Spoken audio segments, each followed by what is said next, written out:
तो हम लोगों ने एडिशन और एडिशन की प्रॉपर्टी के बारे में सीखा था। आज मल्टीप्लिकेशन के बारे में सीखने जा रहे हैं। मल्टीप्लिकेशन में जैसे एडिशन में हमने बताया था कि किसी भी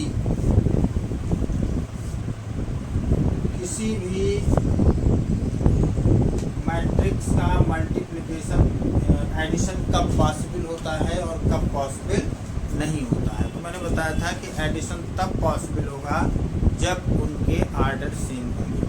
ऐसे ही मल्टीप्लिकेशन में आपको ध्यान देना होगा कि जैसे मान लीजिए मेरे पास ए एक मैट्रिक्स है, -3 3 -1 3 -1 0 2 ये है। और बी एक मैट्रिक्स है 2 -3 1 0 3 1।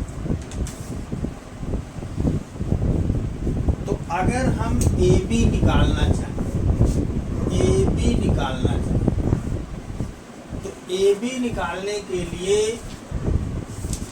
हमें ये ध्यान देना होगा कि ए के कॉलम की संख्या, number of column in A must be equal to number of rows in B.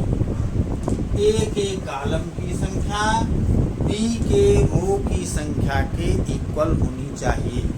अगर ए के कॉलम की संख्या बी के रो की संख्या के इक्वल है तो हम ए बी फाइंड कर सकते हैं। तो इसका सबसे पहले हम आर्डर लिखेंगे। इसमें 2 रो हैं, फर्स्ट सेकेंड, तो ये 2 हो गई। Column 1 2 3 2 cross 3। इसमें हमारे पास रो 1 2 3 है और कॉलम 1 2। तो हमने देखा कि ए के कॉलम की संख्या, ए में कॉलम कितने हैं 3 और बी में रो कितने हैं 3। तो ए के कॉलम की संख्या बी के रो की संख्या के इक्वल है, इसलिए इसका मल्टीप्लिकेशन संभव है, पॉसिबल है, इसका मल्टीप्लिकेशन हो जाएगा। अब हम मल्टीप्लिकेशन करेंगे कैसे? तो इसके लिए हम लिखेंगे 3 -1 3 -1 0 2 और बी मैट्रिक्स हो जाएगा 2 -3 1 0 3 1। इसका मल्टीप्लाई करना है। तो इसमें रो का मल्टीप्लाई कॉलम से किया जाता है, यानी first row is multiplied by first column. तो करिस्पॉन्डिंग एलिमेंट, पहले रो का पहला एलिमेंट पहले कॉलम के पहले एलिमेंट से मल्टीप्लाई हुआ, यानी ये होगा 3 × 2। इसको हमने इससे मल्टीप्लाई किया। फिर इसके बाद -1 × 1 प्लस -1 × 1, यहाँ दूसरा प्लस 3 × 3 यानी पहले रो को पहले कॉलम से मल्टीप्लाई कर लिया। अब पहले रो को दूसरे कॉलम से मल्टीप्लाई कर 3 × -3 प्लस -1 × 0 प्लस 3 × 1। अब हमने क्या किया? पहली रो को पहले कॉलम से मल्टीप्लाई किया, फिर पहली रो को दूसरे कॉलम से मल्टीप्लाई किया। अगर और कॉलम होते तो हम यहाँ की रो को चेंज नहीं करते, पहली रो को पहले कॉलम से, पहली रो को दूसरे कॉलम से। अगर और है कॉलम तो पहली रो को सारे कॉलम से मल्टीप्लाई करते। उसके बाद फिर हम दूसरी रो को पहले कॉलम से -1 × 2 प्लस 0 × 1 प्लस 2 × 3, ऐसा करेंगे। फिर दूसरी रो दूसरा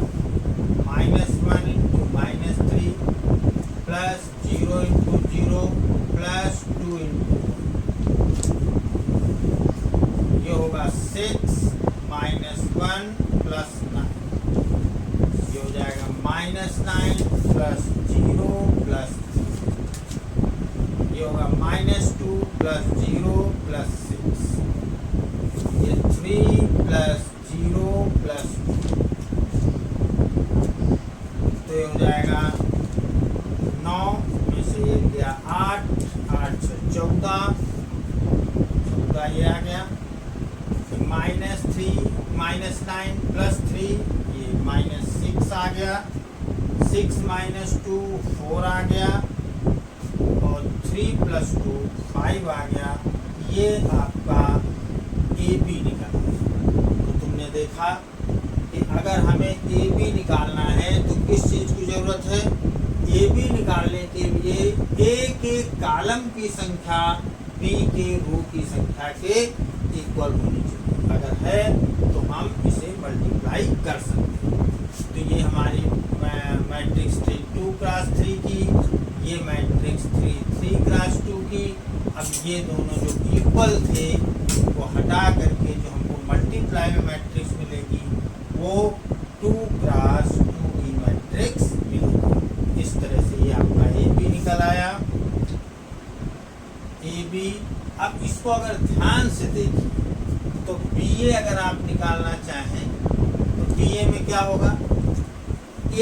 B जो है उसका जो ऑर्डर है वो 3 क्रॉस 2 और A का जो ऑर्डर है वो 2 क्रॉस 3, यानी B के कॉलम की संख्या A के रो की संख्या के इक्वल है। मल्टीप्लाई तो हो जाएगा, लेकिन ये जो मैट्रिक्स मिलेगी BA वो 3 क्रॉस 3। इसका मतलब AB और BA इक्वल नहीं होते।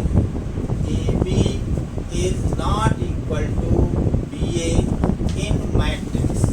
मैट्रिक्स में AB और BA इक्वल नहीं होते हैं। इसका सीधा सा मतलब है कि जितने अलजेब्रा के फार्मूले A square minus B square is not equal to A plus B, A minus B, matrices में हम ये फार्मूले नहीं लगा सकते। A प्लस B का whole square is not equal to A square plus B square plus 2। तो algebra के फार्मूले में हम मैट्रिक्स का यूज नहीं करेंगे। वो इसलिए नहीं करेंगे क्योंकि अलजेब्रा में AB और BA इक्वल होता है, और यहाँ चूँकि AB और BA इक्वल नहीं होता है इसलिए ये सारे फार्मूले मैट्रिक्स में होल्ड नहीं करेंगे। दूसरी चीज़, AB और BA इक्वल न होने के कारण मल्टीप्लाई में, मैट्रिसेस के मल्टीप्लाई में कम्यूटेटिव लॉ होल्ड नहीं करेगा। क्रम विनिमय नियम का पालन नहीं होगा। क्रम विनिमय नियम का पालन मल्टीप्लिकेशन में नहीं होगा। एडिशन में हो रहा था, मल्टीप्लिकेशन में नहीं होगा, लेकिन एसोसिएटिव लॉ का पालन होगा, क्योंकि एसोसिएटिव लॉ में हम क्रम नहीं चेंज करेंगे। A को B से मल्टीप्लाई करने के बाद C से मल्टीप्लाई करेंगे और B को C से मल्टीप्लाई करने के बाद A से मल्टीप्लाई करेंगे। इसलिए एसोसिएटिव लॉ होल्ड करेगा और कम्यूटेटिव लॉ होल्ड नहीं करेगा। अलजेब्रा के फार्मूले इसमें से नहीं लग पाएंगे और इस तरह से ये आपका मल्टीप्लिकेशन हो जाता है। तो आप लोग इस मल्टीप्लिकेशन के वीडियो को देखिए। देखने के बाद आपको ये लगेगा कि हाँ, इस चैनल के माध्यम से आप अच्छे नंबर पा सकते हैं। और अगर आप वास्तव में दिल से इस चैनल से जुड़े हुए हैं तो आप ये मानिए कि आपके बोर्ड एग्ज़ाम में अच्छे अंक मिलेंगे।